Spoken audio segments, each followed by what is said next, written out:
Hello बच्चों, इस video में हम पढ़ने वाले हैं चैप्टर नंबर 13। मेरे पास इंग्लिश की बुक है क्लास 4th की, जिसके 12 चैप्टर तक हम लास्ट वीडियो में पूरे कर चुके हैं। इस वीडियो में हम पढ़ेंगे चैप्टर नंबर 13, जिसका नेम है द ट्विंस, यानी कि जुड़वा बच्चे। हम इस चैप्टर को हिंदी में समझेंगे और उसके बाद इसका दिया हुआ बुक वर्क पूरा करेंगे। शुरू करते हैं बच्चों। द ट्विंस का मतलब है जुड़वा बच्चे। Antonio and Julio were twins. Antonio और जूलियो जुड़वा थे, यानी जुड़वा बच्चे थे। दे शेयर्ड एवरीथिंग। वे हर चीज आपस में बांटते थे। They share the same birthday, the same bedroom and the same friends. उनका जन्मदिन एक ही दिन था, कमरा एक ही था और दोस्त भी एक ही थे।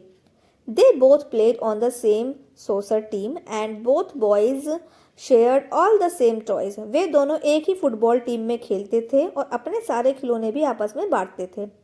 One Saturday, Antonio and Julio went outside to play with their red wagon. एक शनिवार को एंटोनियो और जूलियो अपनी लाल गाड़ी वैगन से खेलने बाहर गए। The twins loved the wagon. जुड़वा बच्चों को वह गाड़ी बहुत पसंद थी। I want to give my stuffed animals a ride, said Antonio. मैं अपने सॉफ्ट खिलौनों को सवारी कराना चाहता हूँ, एंटोनियो ने कहा। I want to collect rocks, said Julio. मैं पत्थर इकट्ठा करना चाहता हूँ, जूलियो ने कहा। Both twins wanted to do different things with the same wagon. दोनों जुड़वा बच्चे एक ही गाड़ी से अलग अलग काम करना चाहते थे। Antonio and Julio mother heard the boys arguing and came outside. Antonio और जूलियो की माँ ने बच्चों को झगड़ते सुना और बाहर आ गई। You boys must share the wagon, said mother. माँ ने कहा, तुम दोनों को गाड़ी आपस में बांटकर इस्तेमाल करनी होगी। Mother told Antonio and Julio to take turn with the wagon. माँ ने एंटोनियो और जूलियो से कहा कि वे बारी बारी से गाड़ी चलाएं। The twins did not want to share the wagon. जुड़वा बच्चे गाड़ी बांटना नहीं चाहते थे। A few days later, Antonio and Julio mother brought home a pet kitten for the boys. कुछ दिनों बाद एंटोनियो और जूलियो की माँ उनके लिए एक पालतू बिल्ली का बच्चा घर ले आई। Can't we each have our own kitten? asked the twins. क्या हम दोनों को अलग अलग बिल्ली नहीं मिल सकती? जुड़वा बच्चों ने पूछा। They were tired of sharing everything. वे हर चीज बांट बांट कर थक चुके थे। I am sorry, but you must share one kitten, mother said. माँ ने कहा, मुझे अफसोस है, लेकिन तुम्हें एक ही बिल्ली को मिलकर रखना होगा। You will have to feed the kitten and make sure she does not get into anything. तुम दोनों को बिल्ली को खाना देना होगा और ध्यान रखना होगा कि वह किसी चीज में ना घुसे। Now Antonio and Julio were even sharing a job. अब एंटोनियो और जूलियो एक जिम्मेदारी भी आपस में बांट रहे थे। A few days later, the kitten got into mother's sewing basket.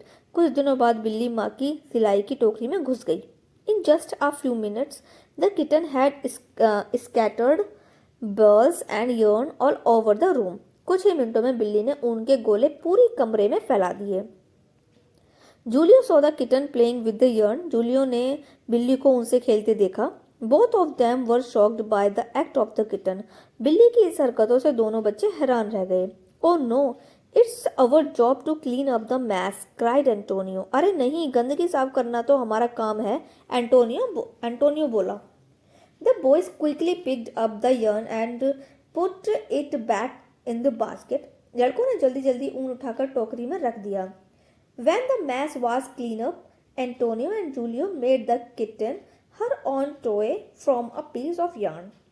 जब गंदगी साफ हो गई तो एंटोनियो और जूलियो ने ऊन से बिल्ली के लिए एक खिलौना बना दिया। Just think, Julio, 2 kittens would have made a bigger mess, said Antonio. सोचो जूलियो, अगर 2 बिल्ली होती और भी ज्यादा गंदगी होती, एंटोनियो ने कहा। That's right, laughed Julio. हाँ बिल्कुल सही, जूलियो हंसते हुए बोला। Maybe sharing is not so bad after all. शायद चीजें बांटना इतना भी बुरा नहीं है। तो बच्चों, यहाँ पर हो गई है ये स्टोरी कंप्लीट। और इस स्टोरी में सीखा कि जो चीज़ें जो बांटी जाती हैं तो वो इतनी भी बुरी बात नहीं है। चीज़ों को जो है शेयरिंग करनी चाहिए, बांटना चाहिए। तो यहाँ पर ये स्टोरी हो गई कंप्लीट। अब इसका जो वर्ड मीनिंग है वो आपको नोटबुक में कर लेने हैं। इसके बाद टिक द करेक्ट ऑप्शन, जो कि फटाफट से आप फिल कर लीजिए। मैंने फिल कर दिए हैं। इसके बाद है नेक्स्ट पेज पर फिल इन द ब्लैंक्स। और उसके बाद डी पर है हु सेड हुम, किसने किससे कहा वो बताना है। इसके बाद क्वेश्चंस के आंसर है जो कि अभी हम लास्ट में करेंगे। इसके बाद देखिए ग्रामर में मैच द अपोजिट वर्ड, मैंने नंबर डाल दिए हैं, फटाफट मैचिंग कर लीजिए।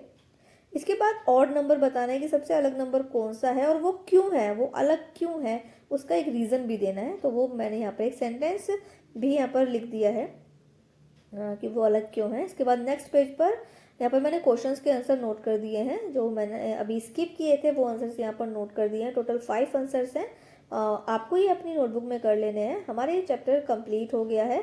इसके बाद आने वाली नेक्स्ट वीडियो में हम चैप्टर नंबर 14 को पढ़ेंगे। आई होप आपको स्टोरी समझ में आ गई होगी। तो वीडियो को जल्दी से लाइक कर दीजिए और बच्चों को भी जल्दी जल्दी शेयर कर दीजिए।